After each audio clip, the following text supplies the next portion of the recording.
Welcome everyone to this new episode of the Privacy Rules Privacy Espresso series, a series where we delve into the latest news on privacy and data protection from all over the world, together with our members from the Privacy Rules Global Alliance and sometimes also with guest speakers.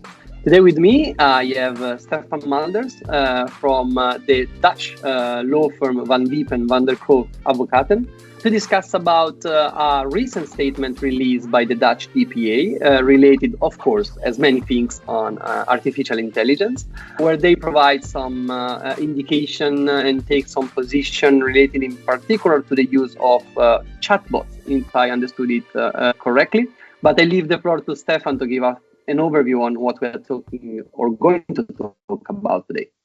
Hey, Alessandro, as always, it's great to be a guest in your podcast.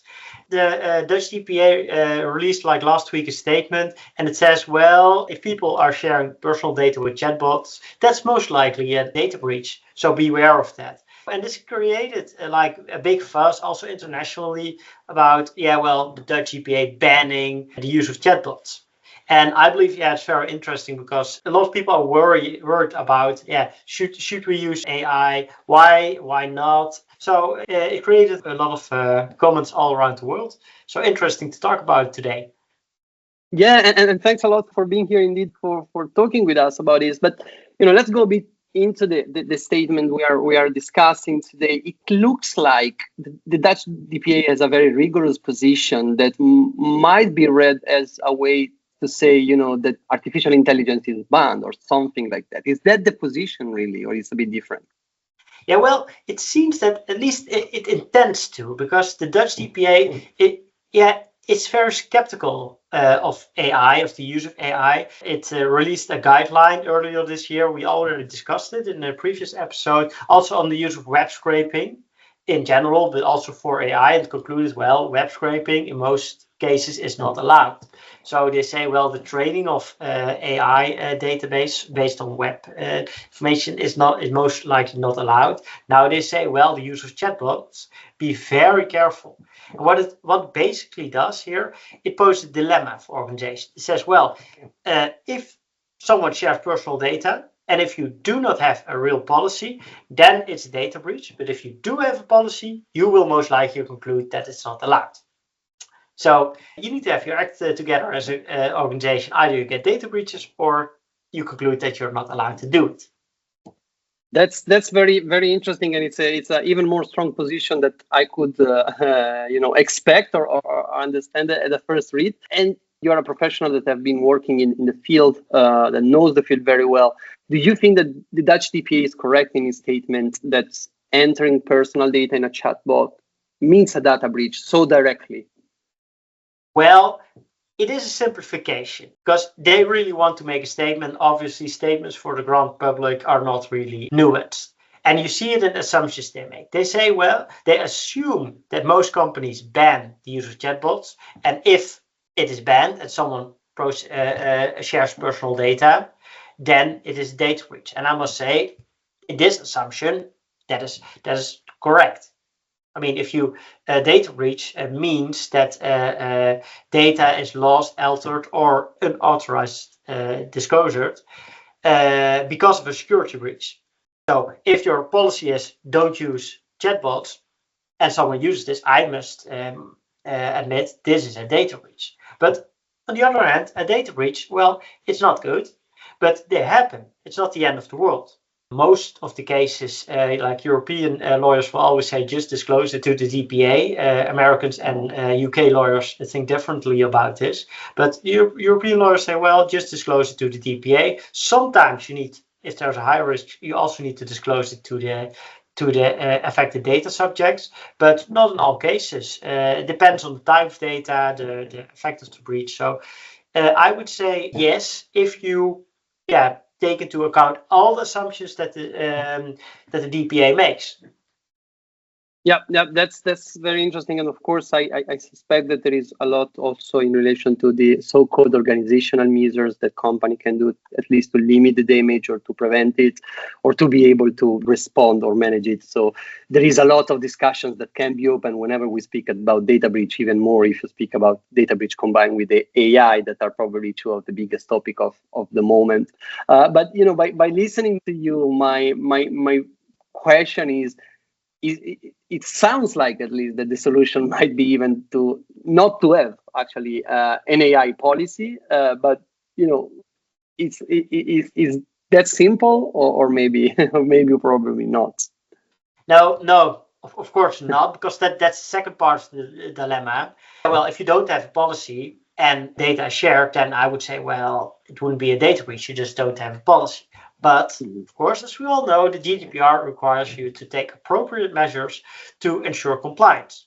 So if you know, or if you have reason to assume that your employees will use chatbots, then you need to take steps to prevent, to mitigate any risks that come from them. And I believe that there's the point that you really need to look into in your organization. Because if you think at a fundamental level, I don't believe that chatbots are fundamentally more risky than other online tools such as search engines, cloud computing, online translators, and all these kinds of tools we all use in our daily work.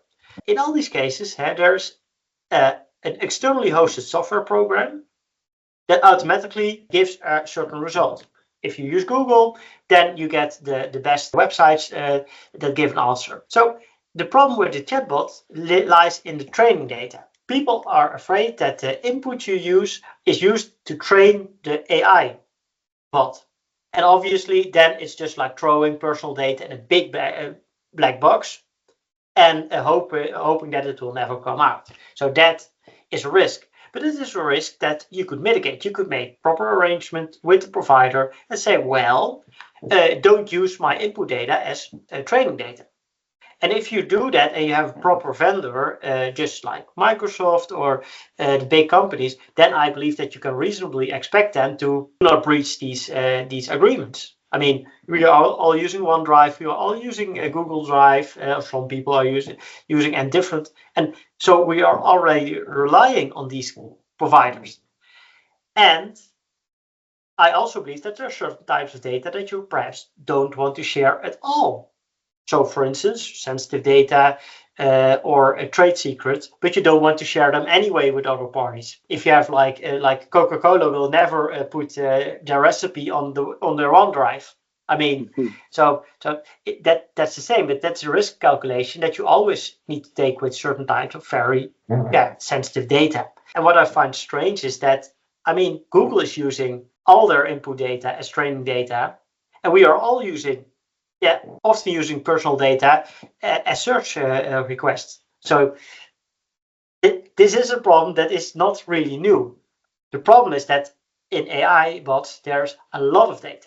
It's a lot more. If you have a big document and you have it simplified or summarized, then I would say this is more information than just a search query.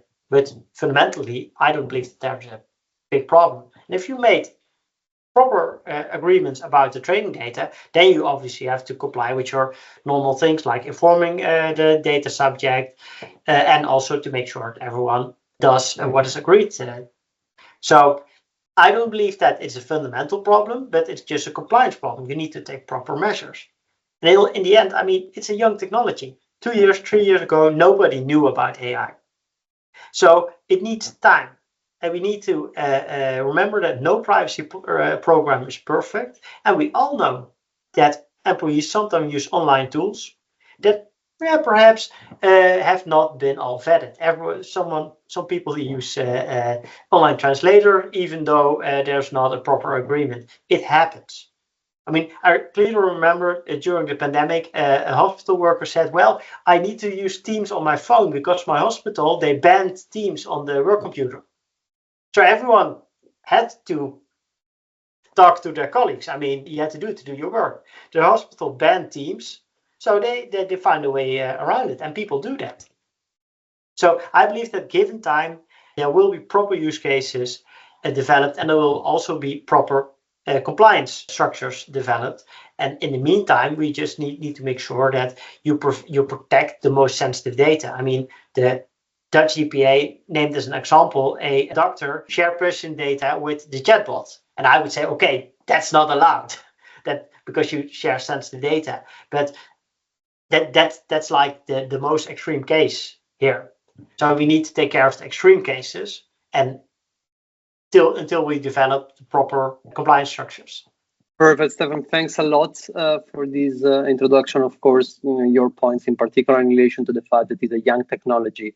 As you are rightly saying, it means that there is still a lot of development to do under the policy perspective or structure or usage perspective. But of course, there is also a lot that companies can do in terms of training their own employees, maybe by having trainings with experts like you are, in order to understand how to use those type of tools that are needed nowadays more and more in the right and in the proper manner, or limiting the damages as much as possible, other than implementing all the other organizational measures that you were mentioning, and to opening discussion to have proper agreements in place. I mean, this was very useful and helps us understanding that we always need to strike a balance whenever we speak about new technologies and privacy or data protection in particular. Of course, we don't have always to go to the extreme case, but we have to be very careful in how we use them and try to be as prepared as possible, as ready as possible, as informed as possible to learn how to do that and to let our colleagues or employees know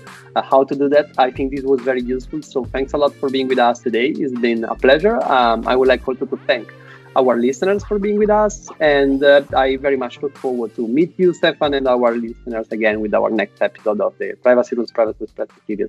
Thank you, Stephan. Thank you, everyone.